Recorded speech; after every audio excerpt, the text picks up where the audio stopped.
Hello students, welcome to your maths class. किसी group G का एक अरिक्त उपसमुच्चय H, उसका उपग्रुप होगा यदि और केवल यदि A belongs to H, B belongs to H, देन A into B belongs to H, ऐसी कंडीशन हो जाए। या फिर A बिलोंग्स टू H अगर है तो उसका इन्वर्स यानी कि A इन्वर्स भी H में होना चाहिए। तो ये थ्योरम नंबर 4 है। इससे पहले हमने जो थ्योरम पढ़ी थी सेकंड, ऐसे ही हम इम्पोर्टेंट थ्योरम्स जो है वो सारी कवर करेंगे। तो देखिए, इसका प्रूफ हम करते हैं स्टार्ट। तो उससे पहले हम आपको ये बता देते हैं कि ये टर्म मतलब कि कहना क्या चाह रहा है। इसमें भी हमारे पास उपग्रुप ही प्रूफ करना है, ठीक है। H को G का उपग्रुप ही प्रूफ करना है, लेकिन इन दोनों कंडीशंस के साथ में।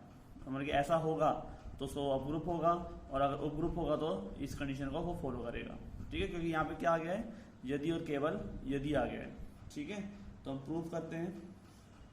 तो यदि और केवल यदि में हम पहले प्रूफ क्या करेंगे, प्रतिबंधों की आवश्यकता। प्रतिबंधों की आवश्यकता।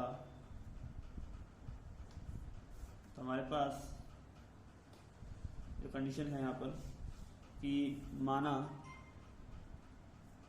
कि H G का उपग्रुप है,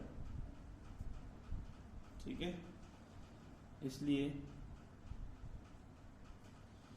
उपग्रुप की परिभाषा से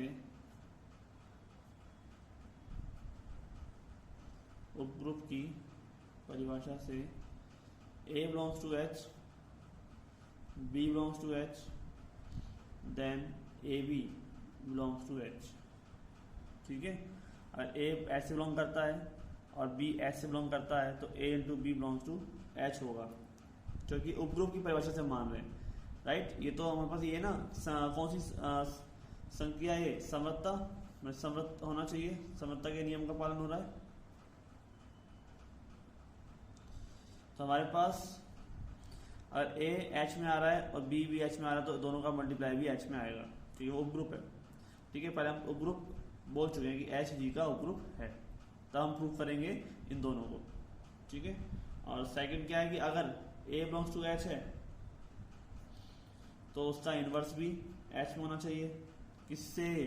ये भी उपग्रुप की डेफिनेशन से। उपग्रुप तभी तो बनता है जब ये चीज फॉलो हो कि प्रत्येक अवयव का प्रतिलोम भी उसी समुच्चय में विद्यमान होता है, ठीक है। तो 1 व 2 प्रतिबंध सत्य हो गए। ये तो हो गया छोटा सा काम। अब इसका उल्टा प्रूफ करेंगे। हमारे पास क्या है, प्रतिबंधों की पर्याप्तता,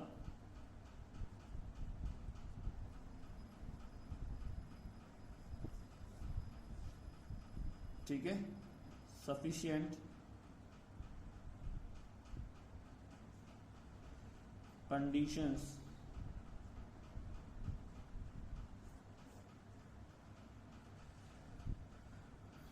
सफिशिएंट कंडीशंस क्या है, माना कि H G का अरिक्त उपसमुच्चय है, ठीक है। अरिक्त उपसमुच्चय है तो पहले प्रतिबंध से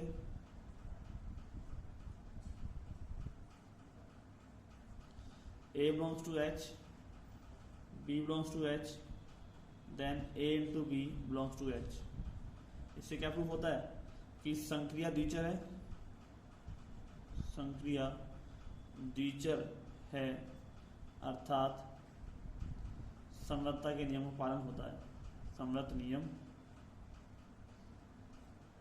विद्यमान,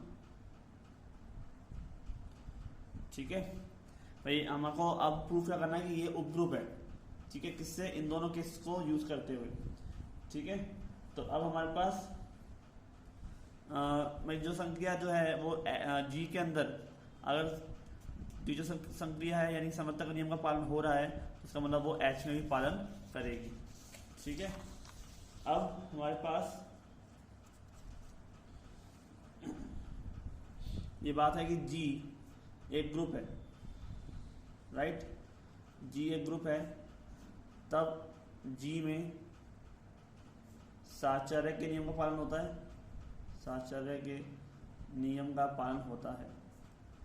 देखिए साहचर्य के नियम का पालन होता है तो वो एच में भी होगा, राइट, क्योंकि H is a subset of G, तब एच में भी साहचर्य नियम सत्य है, नियम सत्य है। ठीक है, समझ में आ गया। एक साहचर्य हो गया, एक समता हो गया। अब है प्रतिलोम। प्रतिलोम तो हमको यहाँ पे दे रखा है A belongs to H, then A inverse belongs to H. ठीक है, सेकंड प्रतिबंध से जब प्रत्येक अवयव का प्रतिलोम विद्यमान है तो इसका मतलब प्रतिलोम का नियम सत्य है। ठीक है, और उसके बाद हम एक चीज बता सकते हैं कि अगर यदि ए बिलोंग्स टू एच है, ठीक है, और A inverse belongs to H है, then A into A inverse equal to क्या हो जाएगा, ई। ठीक है, और ए बिलोंग्स टू एच है और A inverse belongs to H है, तो ए इंटू ए इनवर्स क्या हो जाएगा, ई हो जाएगा, राइट। और ई कहाँ से आएगा, एच में से आएगा। तस्मा का अवयव की बात हम कर रहे हैं, तो ए एच में से, ए इनवर्स भी एच में से, तो ये कौन सा प्रतिबंध है, फर्स्ट प्रतिबंध है ये। पता प्रतिबंध ये तो कहता है ए का अवयव तो आपके पास क्या हो, ए हो, और ए का क्या हो, बी हो। क्या कहता है फर्स्ट प्रतिबंध, A belongs to H, B belongs to H, then A B belongs to H, ये कहता है। तो ए बिलोंग्स टू एच हो गया, इसका इनवर्स विद्यमान है तो उसको ले लिया हमने, दोनों का मल्टीप्लाई किया तो क्या आया, ए इंटू ए इनवर्स यानी कि ई, और ई कहाँ से आ रहा है, एच में से आ रहा है। इसका मतलब क्या हुआ, तस्मा का विद्यमान हो गया। ठीक है, for all A belongs to H, तब तस्मक अवयव विद्यमान है,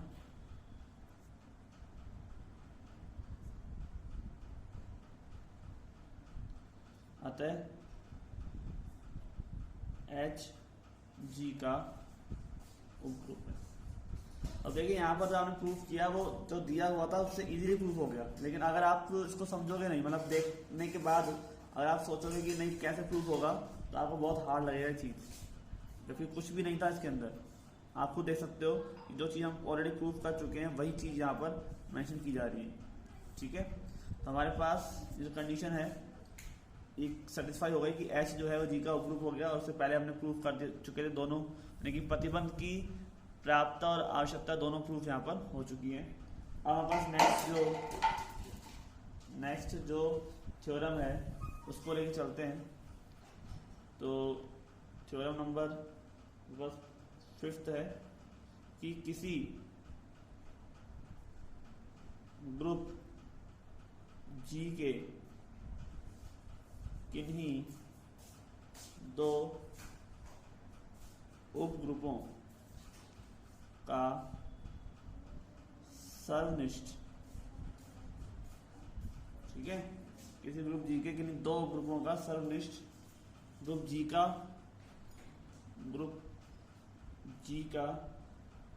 उपग्रुप होता है।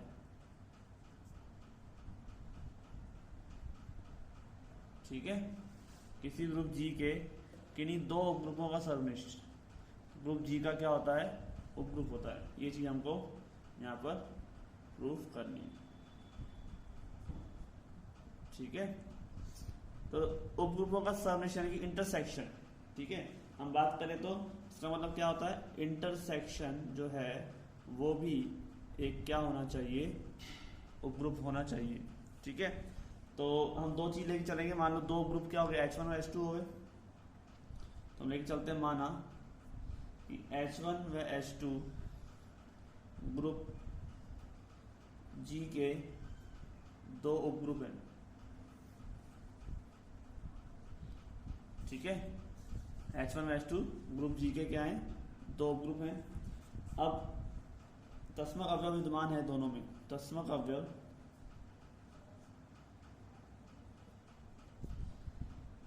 जी का ई H1 व H2 दोनों में विद्यमान है।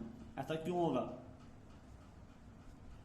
क्योंकि हमने थ्योरम तो पढ़ी थी स्टार्टिंग में कि जो तस्मक अवयव जी का होगा वही उसके उपग्रुप का होगा। जो प्रतिलोम अवयव, जिस भी अवयव का प्रतिलोम जी में जो भी होगा वही H1 और H2 यानी कि उपग्रुप में होगा। और सेम हमने पढ़ी थी फर्स्ट थ्योरम के अंदर कोटि, ठीक है, जो कोटि जी में किसी ऑब्जेक्ट की होगी वही कोटि उसके उपग्रुप में होगी। तो वो चीज़ आपको ध्यान में रखनी है।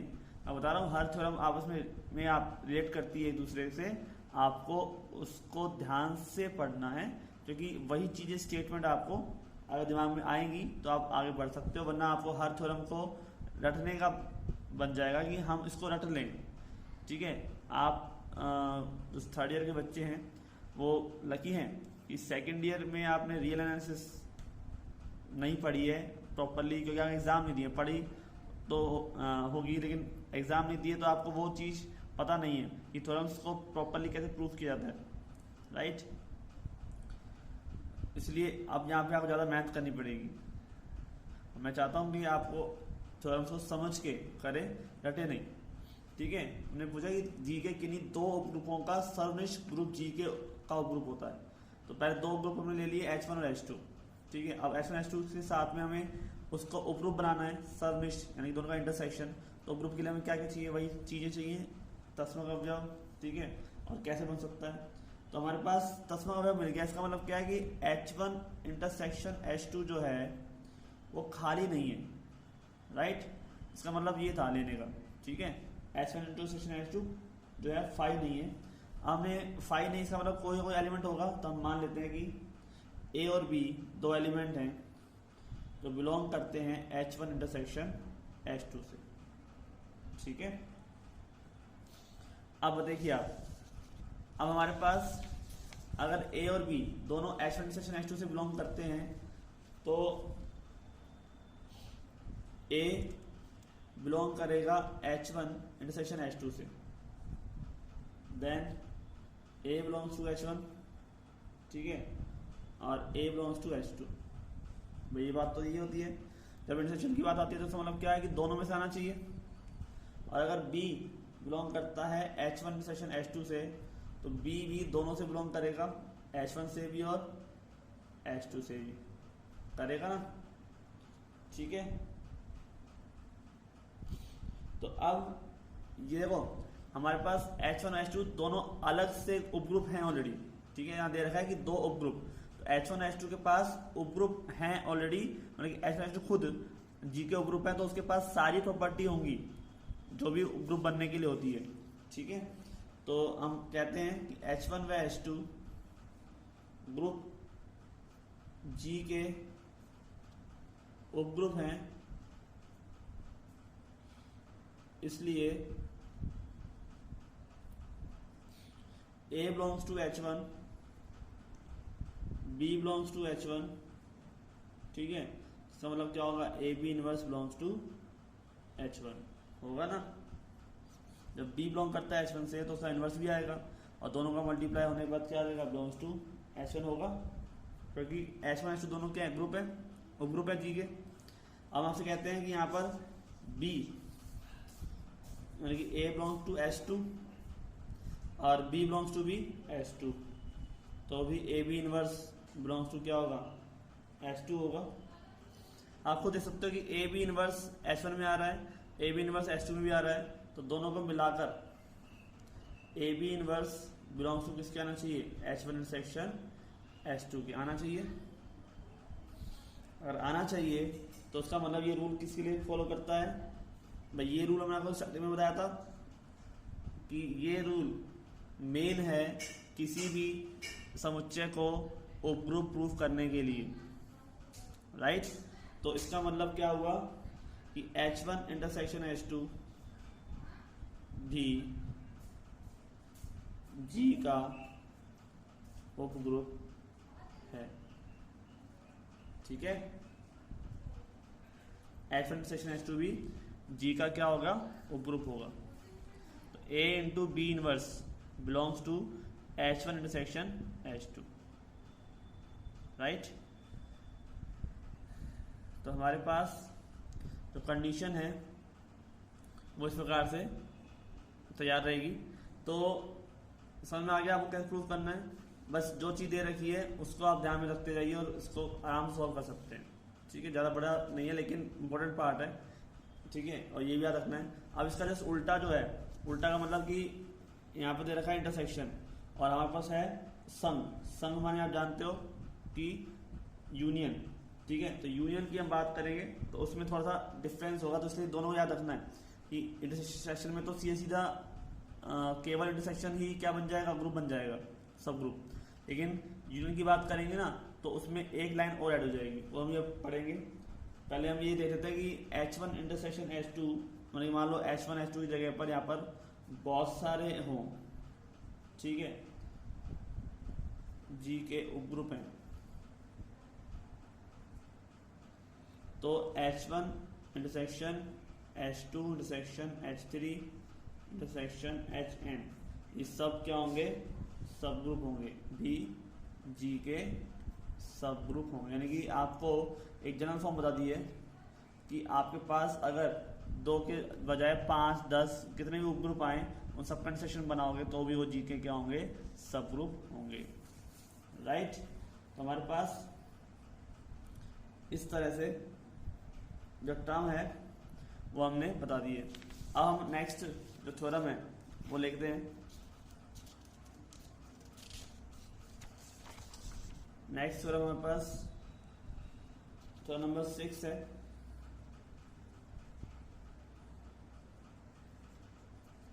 थ्योरम नंबर 6 क्या कहती है कि किसी ग्रुप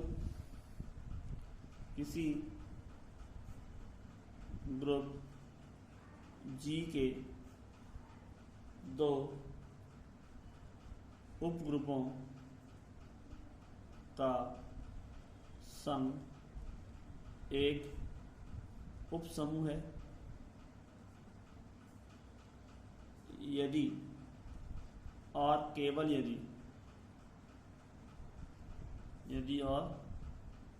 यदि वे एक दूसरे में अंतर्विष्ट हैं।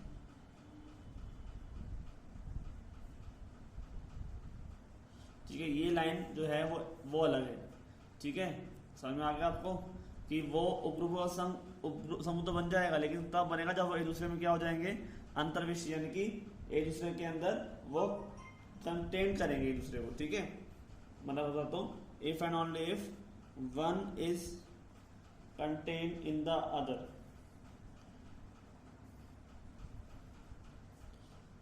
मतलब समझ में आया कि H1 और H2 अगर हम मान लेते हैं 2 सब ग्रुप हैं, तो H1 H2 का सब ग्रुप सबसेट होना चाहिए और H2 H1 का सबसेट होना चाहिए, दोनों एक दूसरे में कंटेन करने चाहिए, तभी वो क्या बनेंगे, सब ग्रुप बनेंगे, ठीक है। तो हम वही मान लेते हैं कि माना H1 व H2 ग्रुप G के कोई 2 सब ग्रुप है, ठीक है। तो माना H1 सबसेट ऑफ H2 या H2 सबसेट ऑफ H1, तब H1 यूनियन H2 बराबर H2 हो जाएगा या H1 हो जाएगा, ठीक है। तो H1 यूनियन H2 भी क्या हो जाएगा, भी G का ग्रुप होगा, ठीक है। मैं आपको क्या कहना चाह रहा हूँ कि H1 H2 ग्रुप G के कोई 2 सब ग्रुप हैं, तो हम मानते हैं कि H1 is subset of H2 या H2 सबसेट ऑफ H1, ठीक है। भाई दोनों एक दूसरे को कंटेन कर रहे हैं, तब H1 यूनियन H2 या तो H2 के बराबर होगा या फिर H1 के बराबर होगा, ठीक है। समझ में आ रहा है कि दोनों एक दूसरे को अंतर्विष्ट कर, माने कि संग ले रहे हैं, हम यूनियन ले रहे हैं। यूनियन की बात होती है कि जो एलिमेंट H1 में है और जो H2 में है, दोनों के दोनों उसमें आ जाए, ठीक है। जिसके मान लो 5 एलिमेंट है, इसमें 5 एलिमेंट है, तो 5 अगर अलग अलग एलिमेंट होंगे ना तो भी वो मिलके क्या बन जाएगा, H1 यूनियन H2 बन जाएगा। लेकिन इंटरसेक्शन में क्या था, कॉमन वाली बात थी, ठीक है। तो यूनियन की में बात अगर आप ले रहे हो तो या तो अगर H1 H2 में कंटेन कर रहा है या H2 H1 में है, तो दोनों जब यूनियन करोगे या तो वो H2 के बराबर आएगा, ठीक है, या फिर H1 के बराबर आएगा। जैसे मान लो H1 का में है 1 2 3 है, ठीक है, और H2 के अंदर है 1 2 3 4 5। तो मतलब क्या हुआ कि H1 कंटेन कर रहा है H2 में, ये तो हुआ। तो जब आप दोनों को लोगे H1 यूनियन H2 तो क्या आएगा 1 2 3 4 5 ही आएगा, और जो किसके बराबर होगा H2 के बराबर होगा, राइट। समझ में आ गया ना।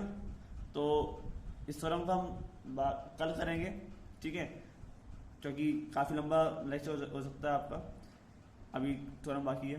तो आज के लिए इतना ही, इसको आप यहाँ तक समझ सकते हैं, बाकी अगले वीडियो में देखेंगे। मिलते हैं फिर, धन्यवाद।